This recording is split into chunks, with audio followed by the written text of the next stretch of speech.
Hello guys and welcome to the channel. Today I will show you how you can make your MOTOROLA Moto G Pure louder.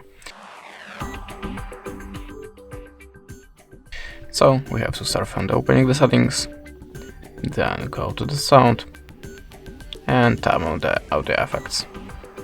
Now switch it on and open the settings. Then just check every equalizer and choose the loudest one. But if that way is not enough for you, you can also try to download Volume Booster app. Like this one, there you have a name of this app. So launch it and click no thank you 3 times, close this window, click OK, and now by this little slider you can increase and decrease the volume speaker booster. If you want to turn off this feature, just click on stop service and OK. And that's it. Thanks for watching, leave us a subscribe or a comment, and goodbye.